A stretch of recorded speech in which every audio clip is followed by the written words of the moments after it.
Today we're going to be taking a closer look at the Nikon 50mm 1.4 for the Z system. This lens was launched earlier this year. I've borrowed this one from Nikon NPS to have a bit of play with it over the last few weeks. And it's a kind of interesting lens because traditionally I would expect a 1.4 lens to cost more than its 1.8 counterparts, quite a lot more, usually 3-4 times the cost. But this actually costs the same as the 1.8S, well, within 20 or 30 pounds. I think 30 pounds less in that case, at 500 pounds. It weighs about the same at 420 grams. It even has a slightly closer minimum focus distance of 37 centimeters, and it comes with a very similar, though different model number lens hood. All in all, the Nikon 50mm 1.4, in your head at least, should cost more, but it doesn't.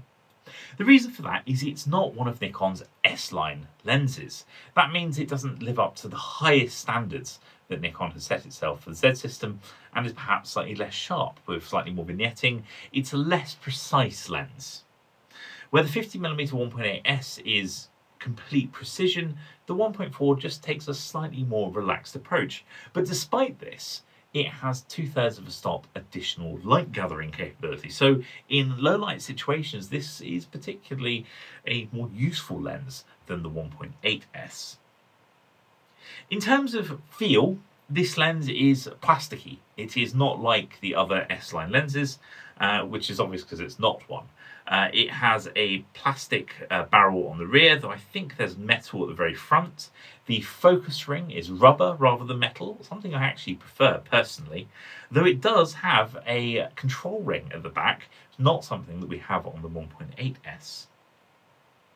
It feels very nice, and mounted on a camera, it's a lovely lens. It shoots really nice images, and I have to say I've read a few pieces about this lens where people have complained about chromatic aberration, vignetting, just it not being as precise. But I think you need to remember that's not what this lens is. This isn't a £1,000 50mm lens. This is a £500 50mm lens that's 1.4 aperture.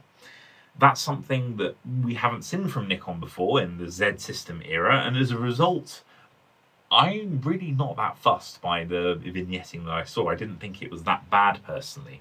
I also think that the feel of this lens is really good, and it just feels really nice on something like this Nikon Z6 II. I also think this lens is really nicely suited to videography as well, where perhaps you don't need the same high levels of precision as you might if you're taking portrait photographs. I find in video this is quite a forgiving lens, perhaps because it's a tiny bit softer than the 1.8S, though perfectly sharp in my opinion. And obviously having the control ring on the back does allow you to dynamically change the aperture a little bit more easily than using the controls at the front of the camera, which are quieter as well, which is always nice. On the subject of noise, I do feel that the autofocus motor in the 1.4 is slightly louder than my 1.8S. I don't know whether that's within sort of standard deviation, but it's something to keep in mind.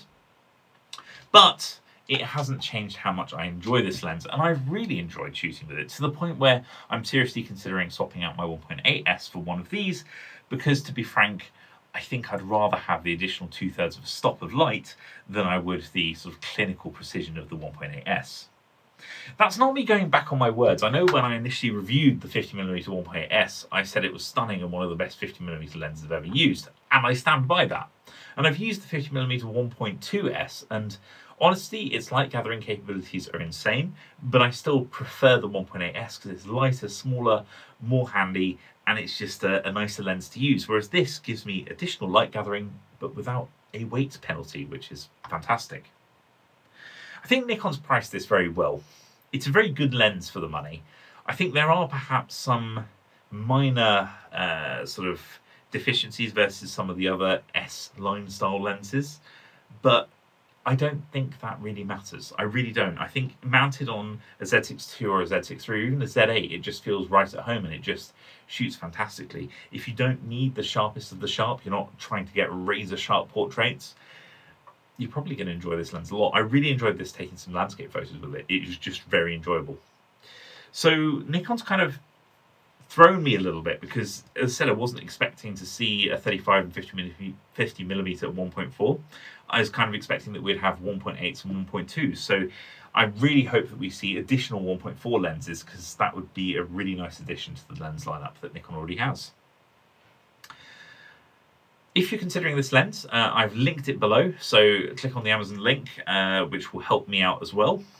Talking of helping me out, don't forget to give this video a like and also subscribe to the channel. And if you have any questions about this lens, pop them in the comment section below. Hopefully the sample images you've seen will give you a feel for it. Equally, if you have additional questions, hopefully I can help answer those too.